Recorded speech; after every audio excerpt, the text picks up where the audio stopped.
우리를 부르시고 우리가 함께 모여 찬양하며 예배드리게 하심에 감사드립니다.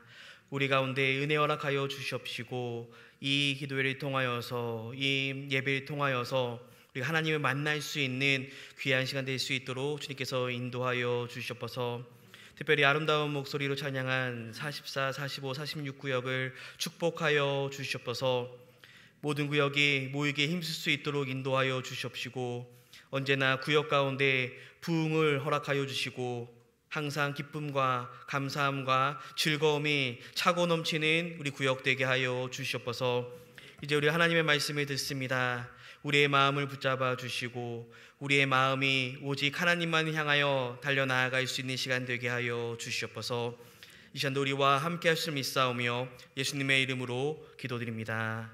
아멘. 예수님의 많은 비유 가운데 알곡과 가라지 비유가 있습니다. 이 알곡과 가라지 비유는 자랄 때에는 알곡과 가라지가 함께 자랄 수밖에 없지만 추수 때가 되면은 알곡은 거두어서 곳간에 가고 가라지는 다 모아서 불살라 버린다라고 말씀하십니다. 오늘날 교회에 알곡과 가라지가 함께 자라고 있음을 우리가 알고 우리가 하는 이 신앙생활 우리가 긴장하며 해야 할 것입니다. 우리가 교회에 나온다라고 교회에 출석한다라고 해서 다 알곡이 아님을 예수님께서는 이 비유의 말씀을 통하여서 우리 가운데 경고해 주시고 있는 것입니다. 우리가 계속해서 보고 있는 요한계시록의 7교회도 칭찬이 있는가 반면에 책망이 항상 따르고 있습니다. 특별히 오늘 우리가 함께 읽은 두아디라 교회와 우리 함께 봤던 버가모 교회 가운데에는 잘못된 교훈을 따르는 자들이 있었습니다. 교회에는 다니지만 성도라고 하지만 잘못된 교훈을 따라가고 그것이 마치 자신의 올바른 믿음인 양 살아가는 자들이 있었다라는 것입니다. 이 문제는 우리 가운데에도 있을 수 있다는 것입니다. 우리 가운데에도 잘못된 교훈을 따라가는 자, 즉 알곡인 것 같지만 가라지로 남아있는 자들이 분명히 있다는 것입니다. 그리고 이러한 자들이 교회를 얼마나 힘들게 하고 아프게 하는지 우리가 생각해 봐야 할 것입니다. 나는 과연 어떠한 그룹에 속하고 있습니까? 알곡과 같은 알곡 같은 그룹에 속해 있습니까? 아니면 가라지 그룹에 속해져 있습니까? 오늘 이 요한계시록의 교회들을 보면 우리는 칭찬받는 성도로 있습니까? 아니면 예수님 보시기에 책망을 받고 있는 성도로 남아 있습니까? 오늘 말씀을 보면서 우리가 칭찬받아야 할 부분들은 우리가 더 열심히 노력하고 우리가 혹시 책망받을 부분이 있다면 오늘 이 말씀을 통해서 깨달을 수 있기를 바랍니다. 먼저 우리 두아디라 교회, 이 교회가 어떠한 교회인지 우리가 먼저 살펴보기를 원합니다. 이 두아디라 교회는 다른 교회에 비해서 특별히 많이 알려진 것이 없는 교회입니다. 원래 예수님이 오시기 전 주전에는 군사적 요충지로서 외세의 침략이 많았던 지역이었습니다. 그래서 기원 전에는 평화를 맛볼 수 없는 도시였는데 로마가 이 모든 땅들을 정복한 이후에 팍스 로마 정책으로 인하여서 이 땅 가운데 모든 것이 평정되면서 평화가 찾아왔다고 합니다. 그리고 그때부터 이 두아디라는 상업과 제조업을 중개하는 그런 무역의 통로 역할을 했다고 합니다. 그래서 요한계시록 당시에는 이 지역이 상당히 번영을 이루었었는데 이 지역의 독특한 점은 협동조합을 만들어서 자신이 품고 있는 종사하고 있는 그러한 직종의 협동조합을 만들어서 운영하고 있었다는 것입니다. 그래서 모든 기능공들, 숙련공들 이러한 자들이 모두 이 협동조합에 속해져 있었고 그렇기 때문에 이 협동조합이라는 이 단체의 힘은 매우 막강하고 이 두아디라 지역에 살면서 이 무역의 중개 역할, 통로 역할을 하는 이 지역에서 협동조합을 무시한 채 살아갈 수 없는 그런 지역적 특색이 있었습니다. 그런데 이 협동조합은 종교와 연관이 되어 있었습니다. 이 기독교와 연관이 되었으면 참 좋은데 기독교가 아닌 이방 종교와 밀착되어져 있었습니다. 그래서 이 두아디라 이 교회는 다른 교회는 로마의 그런 외세에 따라서 그런 신들을 우상 숭배를 강요하는 그러한 문제가 있었다라면 이 두아디라 이 교회에서는 이 협동조합에 의한 이 어려움, 즉 이 생기적인 어려움, 이런 어려움이 있는 바로 그런 교회였습니다. 그래서 두아디라 이 교회가 이 협동조합을 거절할 경우에는 자신의 생계가 어려울 정도로, 먹고 사는 문제가 어려울 정도로 이 협동조합과 이 지역이 긴밀하게 연결되어 있었고, 오늘 말씀에서 우리가 함께 읽었지만 거기에 이세벨의 뒤를 따르는 사람들이 있는 그러한 문제를 가지고 있는 교회였던 것입니다. 우리가 이러한 배경을 잘 이해한 이후에 오늘 말씀을 보면서 과연 나에게 있는 문제는 무엇인가, 내가 버려야 할 것은 무엇인가를 보기 원합니다. 우리 먼저 19절 말씀 함께 읽도록 하겠습니다. 내가 내 사업과 사랑과 믿음과 섬김과 인내를 아노니 내 나중 행위가 처음 것보다 많도다. 아멘. 먼저 다른 교회들처럼 칭찬의 메시지를 주십니다. 내 사업과 사랑과 믿음과 섬김과 인내를 안다라고 말씀해 주십니다.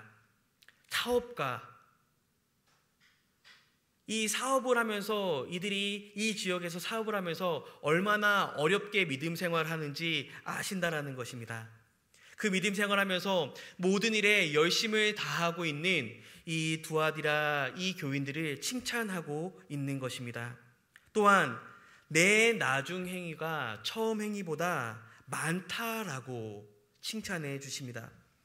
전에 에베소 교회에서는 처음 사랑을 버렸다라는 책망을 받았었는데 이 두아디라 교회는 점점점 성장하는 교회, 점점점 나아지고 있는 그러한 교회의 모습을 예수님께서는 칭찬하신 것입니다. 그런데 이런 성장하는 교회의 발목을 잡는 것이 있었습니다. 그것은 바로 세속화의 유혹이었습니다.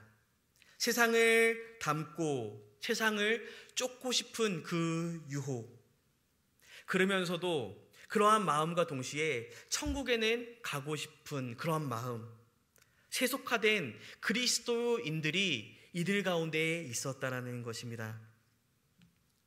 다른 교회는 다르게 경제적인 핍박이 있었던 교회, 두아디라 교회는 이 점을 이기지 못하고 많은 성도들이 세속화의 길을 걸어가게 된 것입니다. 우리 함께 20절 말씀 읽도록 하겠습니다. 그러나 내게 책망할 일이 있노라. 자칭 선지자라 하는 여자 이세벨을 내가 용납함이니 그가 내 종들을 가르쳐 꾀어 행음하게 하고 우상의 제물을 먹게 하는도다. 아멘. 자칭 선지자라고 하는 여자 이세벨을 이 교회에서는 용납한 것입니다. 그리고 그 이세벨이라는 여자가 성도들을 가르쳐 꾀어서 음행하게 만들고 우상의 제물을 먹게 만들었다라고 합니다. 근데 그와 동시에 21절에서는 이러한 모든 죄가 있음에도 불구하고 이세벨에게 회개의 기회를 주었지만 회개하지 않았음을 동시에 책망하고 있습니다. 그리고 이들을 따르는 이 이세벨을 따르는 자, 이세벨에게 벌을 내리는 것처럼 동일한 고통을 줄 것이라고 말씀하십니다. 이 두아디라 교인들은 이 말씀을 듣고 회개했을까요? 이 전후 문맥을 보면 이 교인들은 이 말씀을 듣고 회개하지 않았음을 우리는 볼 수가 있습니다. 이것은 무엇을 뜻하는 거냐면 예수님의 말씀보다 더 이세벨의 따름으로 인하여서 얻는 유익이 훨씬 더 크게 느껴졌고 이세벨의 가르침을 더 좋아했다라는 것입니다. 주님의 말씀을 따르는 것보다 이세벨의 뒤를 따르는 것이 훨씬 더 그들에게 유익했다라고 느꼈던 것입니다. 그런데 이러한 문제는 이 두아디라 교회의 중직부터 이 문제가 시작됐다라는 것입니다. 그 교회의 중심부부터 이 이세벨을 따르는 자들이 생겼다라는 것입니다. 그렇다면 과연 이세벨의 가르침은 무엇인지 우리가 함께 보기 원합니다. 앞서 말했듯이 이 두아디라 지역은 상인들로 구성되어 있어서 협동조합에 가입되어 있다라고 했습니다. 이 조합은 모든 시민활동과 친목활동이 다 이 협동조합 안에서 이루어졌는데 이 조합은 일주일에 한 번씩 연회를 베풀었다고 합니다. 근데 이 연회를 베푸는 이 연회의 초점은 바로 우상숭배였던 것입니다. 그리고 우상숭배를 하면서 술을 마시면서 성적인 방종으로까지 이어졌던 것입니다. 이러한 협동조합 아래서 살아가고 있는 두아디라 교회 가운데 이세벨은 무엇이라고 가르쳤냐면은 술과 음행, 이것은 신앙과 관계없다라고 가르쳤습니다. 먹고 살아야 하는 문제이니 이것을 하지 않고는 이 지역에 살 수 없으니 이 정도는 괜찮다라고, 이 정도는 타협해도 괜찮다라는 가르침이 있었습니다.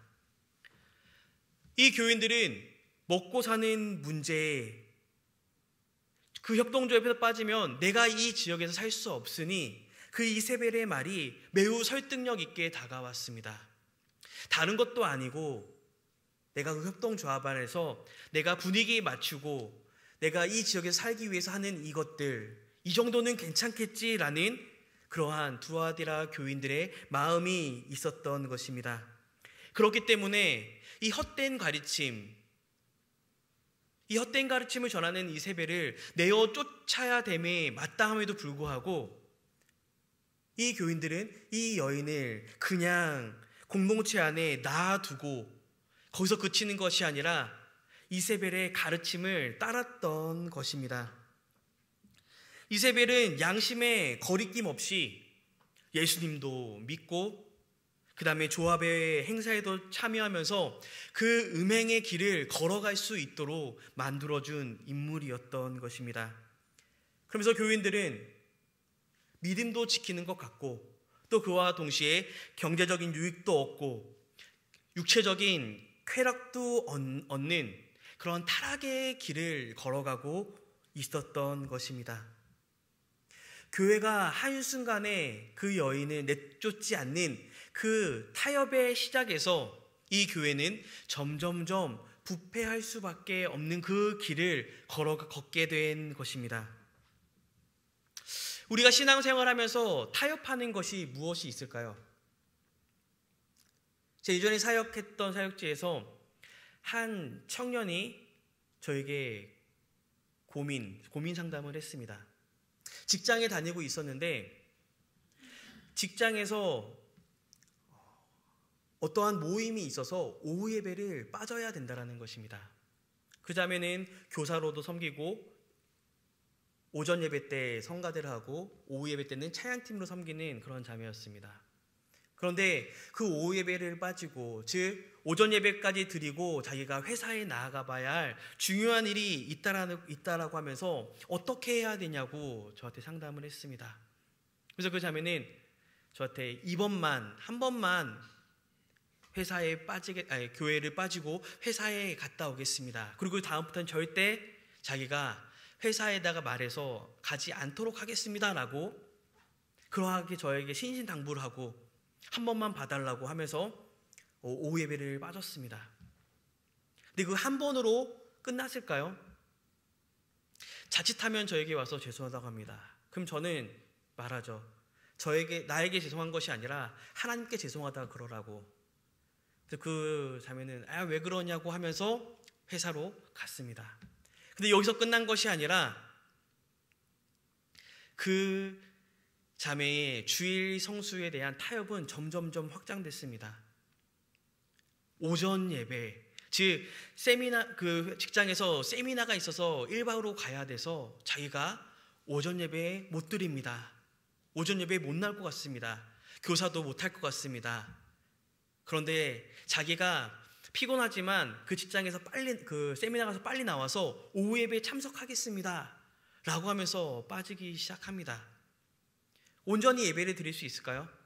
오후 예배도 설교 끝날 무렵에 예배당에도 들어오지 못하고 로비에 앉아 있습니다.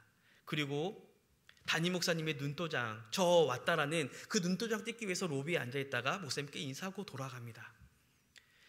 더 확장됩니다. 이제는 아예 통짜로 빠지게 됩니다. 그러면서 죄송하다고, 나도 어쩔 수가 없다고, 이 일을 하기 위해서는 어쩔 수 없다라고 말하면서 점점점 처음에는 오후 예배에 빠질 때는 그 예배에 빠진 것만으로도 죄송한 마음, 정말 어떻게 하나님 앞에 죄송한 그 마음이 있었는데 나중 되면서 오전 예배, 그 교사로 섬기는 것 빠지면서 점점점 그 주일날 예배에 빠지는 것에 무감각해져 가는 그 자매의 모습을 봤습니다. 타협을 한번 시작하면은 끝이 없습니다. 작은 것을 타협했다고 시작하지만 그 작은 것이 점점 발전해서 나중에는 처음에는 어떻게 저걸 하지? 라고 했던 그 부분까지도 나중에는 스스럼 없이 양심의 가책 없이 하고 있는 우리의 모습을 발견할 수가 있을 것입니다. 이세벨의 유혹을 용납한 교회, 처음부터 술을 마시고 처음부터 음행에 빠지고 이러지 않았을 것입니다. 처음에는 아주 작은 부분부터 술 한 잔부터 시작한 것이 점점점 크게 발전해서 예수님께 책망받는 그러한 일까지 발전했던 것입니다. 이런 이세벨의 유혹에 빠진 교회에게 예수님께서는 명령하십니다. 22절에서 23절까지의 말씀입니다. 우리 함께 2절 말씀 이어서 함께 읽도록 하겠습니다. 볼지어다 내가 그를 침상에 던질 터이요 또 그와 더불어 간음하는 자들도 만일 그의 행위를 회개하지 아니하면 큰 환난 가운데에 던지고 또 내가 사망으로 그의 자녀를 죽이리니 모든 교회가 나는 사람의 뜻과 마음을 살피는 자인 줄 알지라. 내가 너희 각 사람의 행위대로 갚아주리라. 아멘. 예수님께서는 이러한 성도들에게 말씀하십니다. 회개하라, 돌이키라, 빨리 그 가르침에서 벗어나라고 말씀하십니다. 근데 이 말씀은 권면이 아닌 명령임을 우리가 기억해야 될 것입니다. 그렇지 않으면 침상에 던지고 큰 환난 가운데 거하게 하겠다라고 우리 가운데 말씀하신 것입니다. 근데 예수님께서는 그러한 와중에서도 두아디라 교회에 믿음을 지키며 남은 자가 있음을 말씀해 주고 있습니다. 24절 말씀입니다. 함께 읽겠습니다. 두아디라에 남아 있어 이 교훈을 받지 아니하고 소위 사탄의 깊은 것을 알지 못하는 너희에게 말하노니 다른 짐으로 너희에게 주울 것은 없노라. 아멘. 이 교훈을 받지 아니하고, 즉 이세벨의 가르침을 받지 아니하고 자신의 그 믿음을 지키면서 사는 자들이 있음을 말씀해 주고 있습니다. 이것을 우리는 구약에 나오는 이세벨, 구약의 이세벨이 극성을 부리던 그 시절에 바알에게 무릎 꿇지 않은 자 7,000명이 있음을 우리에게 기억하게 만듭니다. 그들은 지도자도 아니었고 앞에 드러난 사람도 아니었습니다. 단지 그 믿음을 가지고 신앙의 정절을 가지고 정절을 지키며 하나님께서 허락하신 그 말씀을 지키는 자들이었던 것입니다. 그런 무명의 그리스도인들, 무명의 믿음의 사람들이 오늘 이 두아디라 교회에도 있음을 말씀해 주고 있습니다. 이러한 성도들이 있기 때문에 교회에 희망이 있는 것입니다. 비록 세상의 영광을 받지 못할지라도, 비록 풍요롭게 살지 못할지라도 하나님께서는 그 믿음을 보시고 격려하시고 기뻐하시는 그 하나님이 우리 가운데 있음을 믿을 수 있는 우리 모두가 되기를 바랍니다. 그래서 시대가 어떻게 흘러가든지 두아디라의 이 남은 자들처럼 우리도 되어야 할 것입니다. 타협하지 않고 변질되지 않는 그런 그리스도인으로서 승리할 수 있는 우리가 되어야 할 것입니다. 예수님께서는 이들을 격려하시면서 계속해서 말씀하십니다. 26절 말씀 함께 읽도록 하겠습니다. 이기는 자와 끝까지 내 일을 지키는 그에게 만국을 다스리는 권세를 주리니. 아멘. 예수님은 이들에게 이기는 자가 되라, 내 끝까지 내 일을 지켜라 라고 말씀해 주십니다. 힘들게 버티고 있는 이 두아디라 성도들에게 위로하시면서 격려하시는 것입니다. 그대로 그 길을 쭉 걸어가라. 내가 다른 곳으로는 내게 짐질 일이 없다. 그 믿음 지키면서 이 지역에서 그 믿음을 지켜라라고 말씀하고 계십니다. 그러면서 끝까지 그 믿음을 지켜달라고 말씀하십니다. 끝까지 지켜라고 당부하신 그 예수님의 말씀, 처음 행위보다 나중 행위가 더 나아진, 끝까지 우리의 믿음을 지키며 나아갈 수 있는 우리 모두가 되기를 바랍니다. 말씀을 마무리하도록 하겠습니다. 두아디라 교회는 세속화의 길을 따라갔던 교회입니다.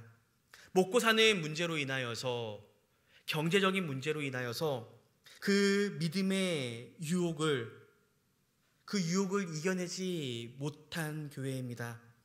근데 이 유혹이 우리에게도 얼마든지 찾아올 수 있음을 우리도 깨달아야 할 것입니다.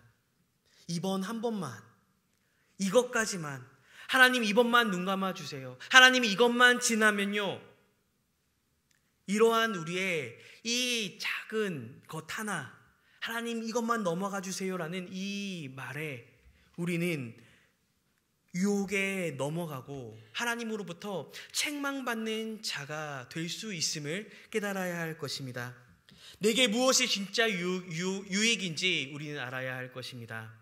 세상의 것을 따르는 것, 당장 눈앞에 주어지는 이것이 나의 유익이 아니라 정말 영원히 썩지 아니할 하나님의 말씀을 따라 사는 것, 저 천국 본향을 향해 따라 사는 것이 정말로 나의 유익임을 우리가 깨달을 수 있어야 할 것입니다.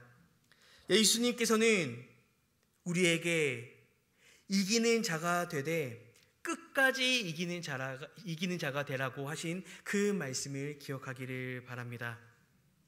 지금 잘하고 있는 우리의 믿음 생활, 어떠한 유혹에도 넘어가지 아니하고 어떠한 타협거리에도 우리가 넘어가지 아니하고 우리의 그 순수한 믿음을 지키며 예수님 앞에, 하나님 앞에 칭찬 드릴 수 있는 우리 모두가 되기를 예수님의 이름으로 축원합니다. 하나님 아버지 감사드립니다. 두아디라 교회를 향한 칭찬의 말씀이